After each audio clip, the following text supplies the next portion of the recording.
Hey dear students, you have already 10 days left. It's not already, but देखिए 10 जुलाई का आपका paper है, तो मेक श्योर अब जो आपका 10 डेज होगा आपका क्विक रिवीजन और रैपिड फायर वाला टाइम होगा, तो मेक श्योर इस टाइम पर आप अपना रिवीजन बहुत अच्छे से कीजिए. This are the next 10 days plan जो आपको डेफिनेटली अवेयर होना चाहिए कि नेक्स्ट 10 डेज में आपकी 14 डेज 15 डेज पर डे की आपकी स्ट्रैटेजी होनी चाहिए, तब जाके आप पूरा कंप्लीट एनालिसिस एंड कंप्लीट आपका फुल स्ट्रैटेजी से आप अपना सिलेबस कर पाएंगे. चलो देखो जरा कि आप किस टाइप से आप डे वाइज मैंने प्लान तैयार किया है कि अगर 4-5 आपके 5 अगर आपके सिलेबस है, व्हाट इज दैट, आपके bio physics chemistry GK and English, अगर आपके 5 पोर्शन है तो 5 पोर्शन को आप डे वाइज किस तरीके से डिवाइड कर सकते हैं.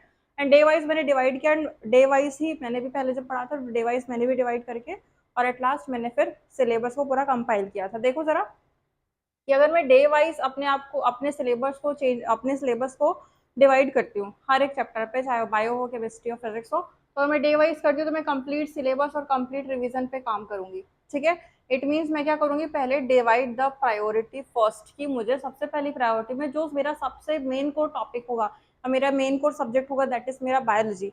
सबसे पहले मैं उसको डिवाइड करूंगी. जब मैं बायोलॉजी डिवाइड करूंगी तो देखो जरा कैसे डिवाइड करूंगी. मैंने पहले डिवाइड किया बायोलॉजी. मैंने क्या बोला कि मैं डे 1 से डे 2 में मैं क्या पढ़ूंगी, बायोलॉजी. इसका मतलब क्या कि मैं डे 1 और डे 2 में मैं सिर्फ बायोलॉजी का पोर्शन कवर करूंगी. मुझे पता है human health, evolution, reproduction, reproductive health, यहाँ से बहुत ज्यादा क्वेश्चन आते हैं. तो मैं क्या करूंगी, मैं पहले ये वाले पोर्शन को कंप्लीट करूंगी. इतने डिटेल से डायरेक्टली पूरा सिर्फ मेरे पास 12th का सिलेबस है, तो अगर मेरे पास सिर्फ 12th का सिलेबस है तो मैं क्या करूंगी, 12th के सिलेबस में मैं NCERT line by line cover करूंगी. मतलब मैं क्या करूंगी, what I will do the NCERT line by line. ठीक है, एनसीईआरटी लाइन बाय लाइन में कवर करूंगी. प्लस मैं क्या करूंगी, पीवाईक्यू प्लस एमसीक्यूज. कितने एमसीक्यू, एटलीस्ट मैं 150 प्लस एमसीक्यू कर पाऊँ. ठीक है, टॉपिक वाइज चैप्टर वाइज जैसा आप करना चाहे कर सकते हैं. 2 दिन आपके पास काफी, 2 दिन में सिर्फ 12th का सिलेबस है, तो आप 2 दिन में बहुत अच्छे से, अगर आप 14 आवर्स 15 आवर्स की स्टडी में बैठ रहे, मॉर्निंग रूटीन, आफ्टरनून, इवनिंग और नाइट के शेड्यूल्स अगर आप करते हैं तो डेफिनेटली आप कर लेंगे. लेकिन बस लास्ट डे या फिर आप बोलो हर रात को आपको रिवीजन करके जरूर सोना है, नहीं तो जितना पढ़े हो सब भूलते जाओगे. ठीक है, तो इस तरीके से आप रिवीजन कीजिए. मैंने इंपॉर्टेंट चैप्टर्स लिख दिया, reproduction, genetic evolution, human health, biotechnology, ecology. ठीक है, इससे पहले मैंने बताया how to cover chemistry, how to cover biology and how to cover what, physics. तो इस जो सिलेबस मैंने उसमें पूरे इंपॉर्टेंट चैप्टर्स प्रायोरिटी के हिसाब से लिखा था, तो वो एक बार देख लेना. मैंने इस वीडियो में पूरा पूरा नहीं लिखा है. फिर मैं बोलूँ कि अगर मैं डे 3 से डे 4 में जाऊंगी, मतलब डे 1 डे 2 तो मैंने बायोलॉजी कर लिया, डे 3 और डे 4 में अगर मैं जाऊंगी तो मैं क्या कवर करूंगी, केमिस्ट्री का पोर्शन. केमिस्ट्री का पोर्शन अगर मैं कवर करूंगी तो पहले इनऑर्गेनिक वाला करूंगी. जैसे इनऑर्गेनिक मेरे पोर्शन है बायोमोलिक्यूल्स वाला. ठीक है, ये वाला पोर्शन से क्वेश्चन आएंगे ही आएंगे, आपको पता है. तो मैं पहले इनऑर्गेनिक पोर्शन कवर करूंगी, फिर मैं ऑर्गेनिक करूंगी और फिर मैं फिजिकल केमिस्ट्री में आऊंगी. फिजिकल केमिस्ट्री में मैं कॉन्सेप्ट पर जाऊंगी, कॉन्सेप्ट के बाद में किस में जाऊंगी, एनसीईआरटी पे, और एनसीईआरटी के बाद में करूंगी उसके एग्जाम्पलर पे, उसके बाद में जाऊंगी इसके एग्जाम्पलर में. गेटिंग? तो these are the methods to do chemistry and all subjects. See अब मेरा टारगेट क्या रहेगा कि मैं एनसीईआरटी में फॉर्मूला बुक तैयार करूँ, जो आपने कर लिया होगा अब तक. हर वीडियो में बताती हूँ केमिस्ट्री फिजिक्स के लिए कि फॉर्मूला बुक तैयार कीजिए. ठीक है, फॉर्मूला बुक तैयार करूंगी, एनसीईआरटी एग्जाम्पलर देखूंगी. ठीक है, जब आप केमिस्ट्री क्लास 12 की बुक देखेंगे तो आपको हर चैप्टर में कुछ ना कुछ टेबल बने हुए दिखेंगे. वो टेबल्स आपको पढ़ के जाना है. ठीक है, क्विकली आपने जितना पढ़ा ठीक है अब तक, लेकिन आप लास्ट 10 डेज में पूरी एनसीईआरटी को कंपाइल करेंगे. एनसीईआरटी से बाहर कुछ नहीं आएगा. 97% 98% चांसेस है, 2% ये बाहर का मैं लेके चलो, बाकी 97% चांसेस है कि पूरा एनसीईआरटी ही आएगा, एनसीईआरटी के बाहर नहीं आएगा. ठीक है, तो जो एनसीईआरटी में जो टेबल्स है, ठीक है, आप वो करके जाएंगे. केमिस्ट्री में जब आप केमिस्ट्री की बुक खोलेंगे तो आपको कुछ कुछ नई नई चीजें मिलेगी लेफ्ट साइड में. ठीक है, आपको कोऑर्डिनेशन कंपाउंड्स वाले चैप्टर्स में आपको कुछ में कलर चेंजिंग इफेक्ट्स मिलेंगे, कुछ में नेम्ड रिएक्शन मिलेंगे. ये आपको बहुत अच्छे से करके जाना है. कौन सा कलर चेंज इफेक्ट दे रहा है, कौन सा टर्बिडिटी दे रहा है, 1 डिग्री 2 डिग्री 3 डिग्री रिएक्शन, ये सब आपको करके जाना है. ये आपको पता करेंगे जब आपको एनसीईआरटी बुक जब ओपन करेंगे तो आपको समझ में आएगी कि हाँ एनसीईआरटी में कुछ चीजें दी हुई है जो मैंने कॉपी में अभी तक नोट नहीं किया है. तो मैं इसलिए बोल रही हूँ कि आप कुछ भी करो, कितना ही आपने क्विकली सिलेबस पढ़ लिया हो, लेकिन एनसीईआरटी खोलना जरूर, चाहे वो फिजिक्स की हो, केमिस्ट्री की हो या बायोलॉजी की हो.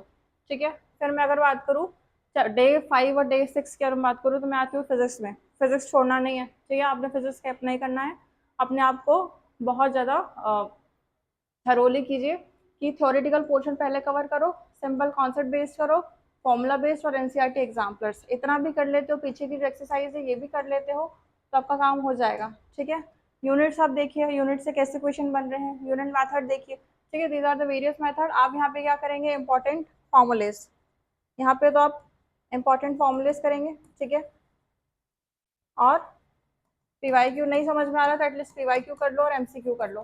ठीक है, नहीं फिर भी कुछ भी समझ में आ रहा है, फिर जैसे जितना मैंने बताया उतना भी तक अगर नहीं कर पाए तो एटलीस्ट आप इंपॉर्टेंट फॉर्मूलाज कर लीजिए। ठीक है, पीवाईक्यूज कर लीजिए और एमसीक्यू इतना तो आप कर ही सकते हैं जो आप कर लीजिए। इस तरीके से भी आप करते फिर इसमें तो चीज़ें हो जाएगी। फिर मैंने बोला डे 7 और डे 8 में। अब डे 7 एक दिन इंग्लिश को दो और एक दिन जीके को दो।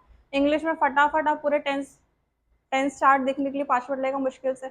चार्ट ऑलरेडी आपको पढ़ा हुआ होगा, एक बार पूरा रिवाइज करो। हैव, हैज, थर्ड फॉर्म क्या है, परफेक्ट कंटिन्यूस क्या है, परफेक्ट कंटिन्यूस कंटिन्यूस क्या है, प्रेजेंट पास्ट क्या है, सारे आप देखिए कि आपके क्या क्या है, फ्यूचर में क्या आपकी कंडीशंस है, हैव हैज कब लगेगा, हैड कब लगेगा, ही शी इट के साथ क्या लगेगा।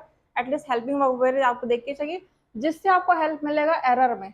ठीक है, आप जो एरर में गलती करते हो ना, आप एरर से बचोगे। अगर आप टेंस करके जाते हैं तो टेंस करके जाओगे, आर्टिकल में इजी जाएगा। ठीक है, ए एंड द का प्रयोग कहाँ कहाँ होता है, क्या क्या एक्सेप्शन है वो देख के जाइए। ठीक है, नरेशन देखिए, सैड के साथ क्या लगेगा, कब चेंज करना है, कब बिंग लगेगा, वॉइस चेक करिए।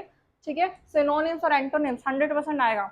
अगर यहाँ से क्वेश्चन नहीं बन रहे तो एटलीस्ट आप एलिमिनेट ऑप्शंस एलिमिनेट करके क्वेश्चन को सॉल्व कर सकते हैं। फिर मैंने बोला जीके में, तो आप लोग बोलते हैं मैम जीके में क्या करें। जीके में क्या करेंगे, एटलीस्ट एमपी का जीके करके जाइए लास्ट 6 महीने का।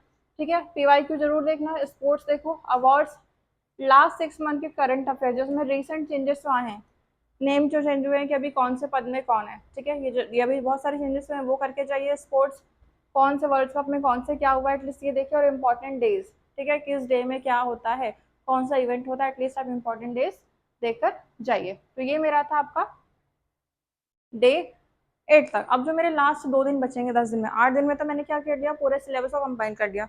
अब मेरा जो 2 दिन बचेगा, 9 दिन, 9 दिन और 10वां दिन, ठीक है, 9th और 10th डे में मैं क्या करूंगी, पूरा 2 दिन में फुल डेज रिवीजन करूंगी। कैसे रिवीजन करूंगी, बायोलॉजी में पूरे एनसीईआरटी डायग्राम देखूंगी और टेबल। अब मैंने एनसीईआरटी तो पूरी पढ़ चुकी है, तो अब मैं क्या करूंगी, मैं एनसीईआरटी पूरी पलटाऊंगी, डायग्राम्स देखूंगी और टेबल्स देखूंगी। डायग्राम से क्वेश्चन बन सकते हैं। ठीक है, केमिस्ट्री में मैं क्या करूंगी, रिएक्शंस कवर करूंगी, नेम रिएक्शन, और जितने भी मेरे चेंजेस हो रहे हैं मैं वहाँ सारे इफेक्ट देखूंगी। फिजिक्स में मैं कंप्लीट फॉर्मूला का रिवीजन करूंगी, इंग्लिश में ग्रामर के रूल्स देखूंगी, और जीके में मैं what I will check, one liner reactions, या फिर बोलो वन लाइनर फैक्ट्स में कैरी करके देखूंगी। ठीक है, तो ये मेरा सिलेबस था और ये मेरा तरीका था। वन मोर थिंग जो आप अवॉइड करेंगे, गोल्डन रूल जो मैं अगर बोलूँ तो आप इस लास्ट दिन में, ठीक है, जितना हो गया उतना करो। मतलब मैं लास्ट 2 दिन की बात बता रही हूँ, कुछ भी नया, नो न्यू चैप्टर। ठीक है, नो न्यू चैप्टर, जितना आपने किया है सफिशिएंट है। ठीक है, इसी को आप रिवाइज कीजिए बस। लास्ट रिवीजन में कोई मॉक टेस्ट लगाने की जरूरत नहीं है। ठीक है, जितने लगा लिए। उसके बाद लास्ट के 2 दिन में मॉक टेस्ट लगाने के मान ले नंबर कम आ गए तो अपने आप को डिमोटिवेट करने की जरूरत नहीं है। ठीक है, इस तरीके से आप लास्ट 10 डेज में अपने स्ट्रैटेजी को कवर कीजिए। मेक श्योर इस बार आपको मेडिकल कॉलेज लेना ही है, अपने अपने ड्रीम कॉलेज लेना ही है। तो बहुत अच्छे से 14 आवर्स की स्ट्रैटेजी बहुत होती है, दिन भर भी अगर आप स्टडी करते हो, गैप ले लेके भी करते हो, तो आपकी 14 डेज की स्ट्रैटेजी कवर होती ही है। ठीक है, all the best, good luck.